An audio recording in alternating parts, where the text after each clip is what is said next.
آج کا ہمارا موضوع ہے جدید دور غلامی۔ انسان شروع میں مل جل کر رہتے تھے۔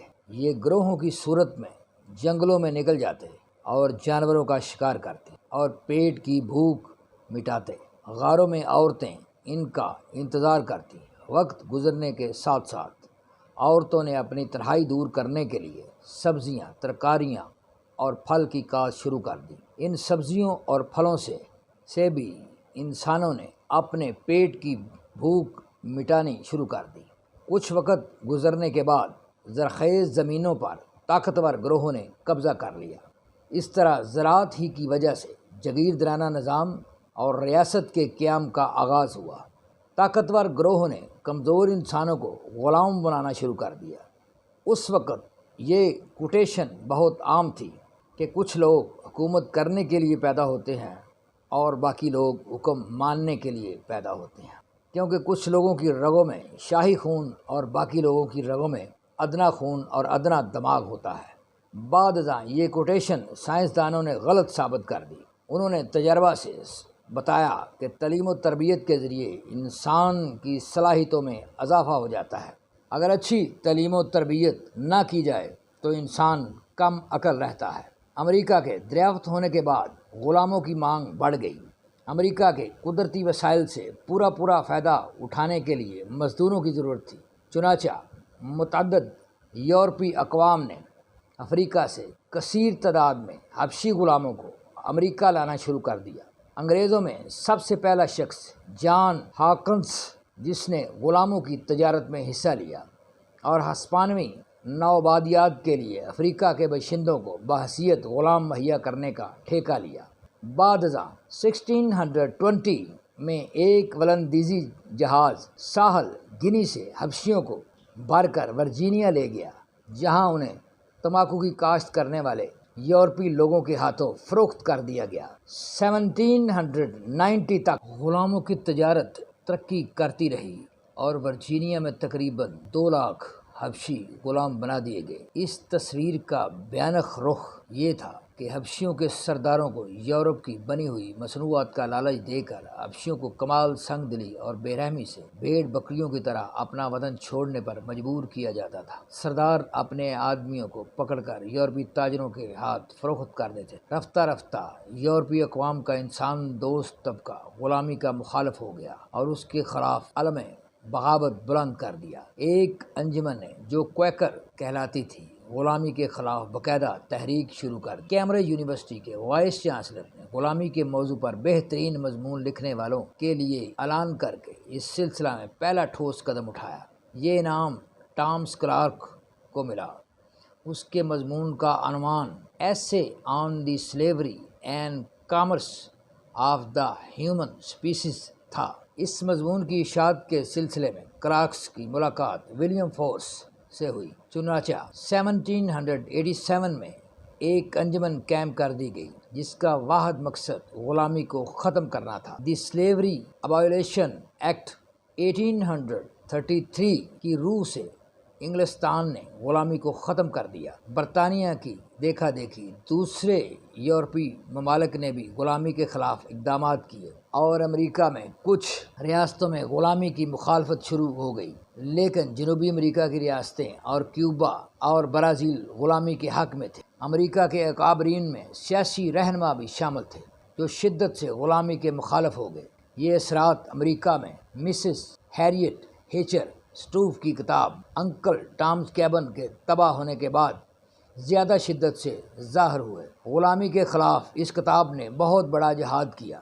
نتیجہ یہ ہوا کہ اب ملک میں خانہ جنگی شروع ہو گئی۔ ایک طرف شمالی ریاستیں اور دوسری جانب جنوبی ریاستیں صف راہ ہو گئیں۔ یہ لڑائیاں 4 سال تک ہوتی رہیں۔ بالآخر 1865 میں غلامی کا خاتمہ ہو گیا، لیکن برازیل نے 1888 تک غلامی کو جاری رکھا اور نیپال نے 1926 میں غلامی کا خاتمہ کیا۔ اب دنیا میں جدید غلامی کا دور شروع ہو گیا ہے۔ غریب ممالک کے صحت مند اور موٹے تازہ لوگ یورپ، آسٹریلیا اور امریکہ کا رخ کرتے ہیں۔ یہ لوگ 20 تا 25 سال تک ایشیا کے ممالک سے کھاتے پیتے ہیں، یعنی جتنی دیر تک یہ غیر پیداواری ہوتے ہیں اتنی دیر تک ترقی پذیر ممالک میں رہتے ہیں، بعد میں یہ جوان ہو کر یورپ، امریکہ اور آسٹریلیا کے کام آ جاتے ہیں۔ ان کے جانے سے ترقی یافتہ ممالک میں لیبر میں مکمل مقابلہ پیدا ہو جاتا ہے، اس طرح وہاں لیبر سستی ہو جاتی ہے۔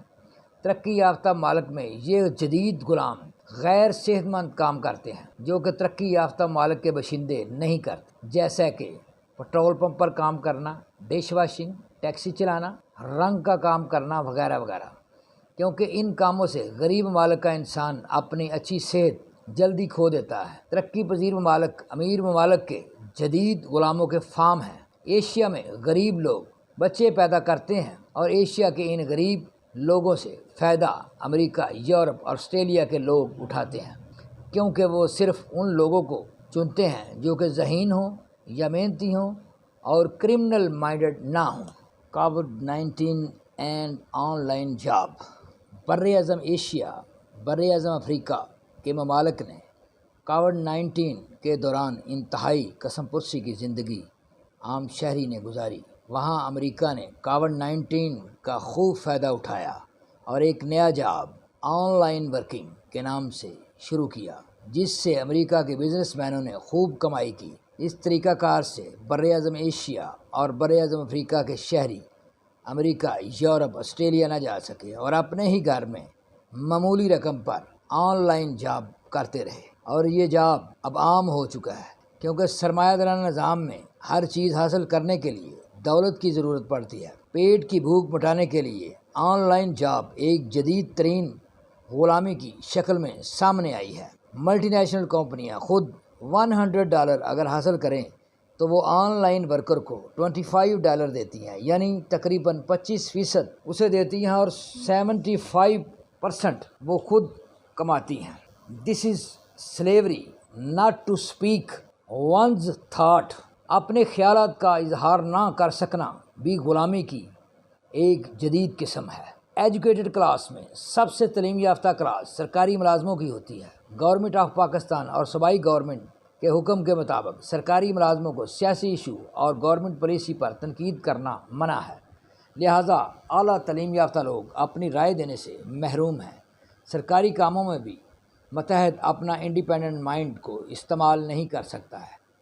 نتیجتاً ایک اعلیٰ تعلیم یافتہ طبقہ سے پاکستانی معاشرہ فائدہ نہیں اٹھا سکتا، اور خود یہ طبقہ بھی جدید غلامی کے دور سے گزر رہا ہے۔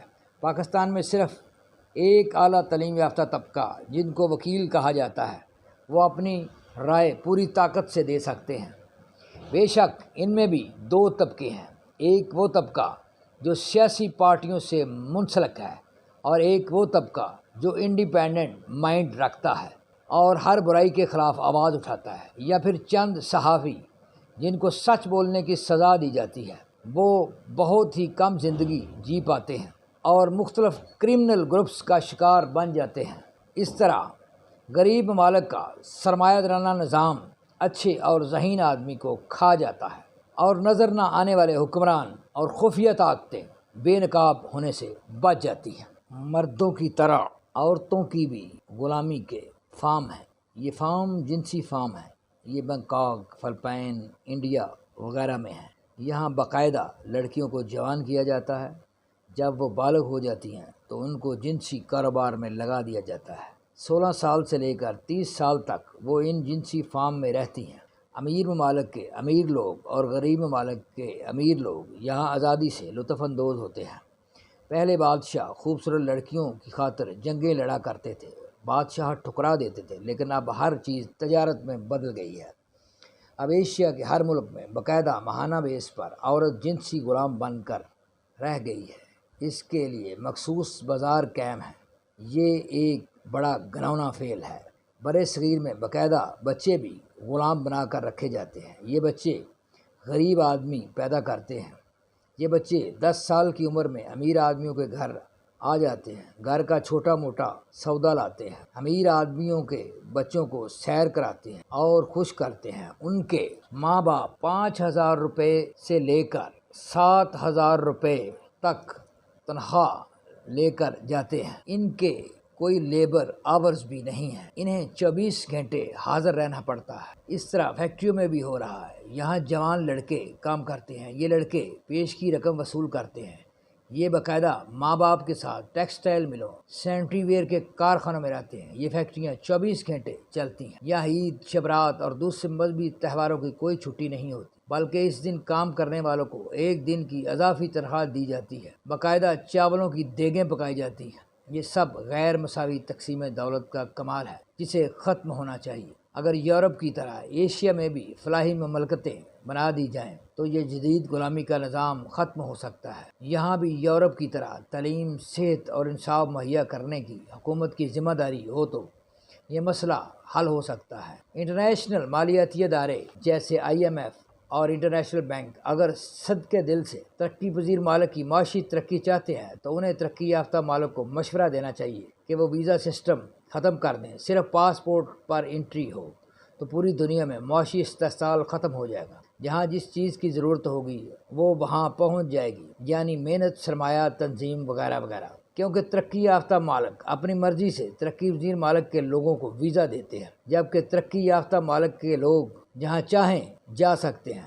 ویزا سسٹم ختم کرنے سے دنیا ایک امن کا گہوارہ بن جائے گی۔ یہ ایک اور تجویز یہ ہے کہ کرنسی کی 1 یونٹ قدر ترقی پذیر ممالک اور ترقی یافتہ ممالک میں اگر برابر کر دی جائے تو ترقی یافتہ ممالک ترقی پذیر ممالک کا استحصال نہیں کر سکے۔ اس کی وجہ سے ترقی پذیر ممالک کا امپورٹ اور ایکسپورٹ کا توازن ادائیگی بہتر نہیں ہوتا ہے۔ اس کرنسی کے فرق کی وجہ سے امریکہ میں جو مزدور یا ملازم $2000 تنخواہ لیتا ہے، اس کی تنخواہ پاکستان میں تقریباً 4,50,000 روپے بن جاتی ہے۔ یہ کرنسی کا فرق ہی برین ڈرین یعنی انسانی وسائل کی منتقلی میں بنیادی کردار ادا کرتا ہے۔ اس کی وجہ سے غریب ملک مزید غریب ہو رہے ہیں۔ کرنسی چھاپنے کا ایک عالمی ادارہ ہونا چاہیے اور کرنسی کی 1 یونٹ قدر برابر ہونی چاہیے۔ Please like, view, subscribe and offer your valuable comments on my YouTube channel TSC Tariq Search channel. Thank you.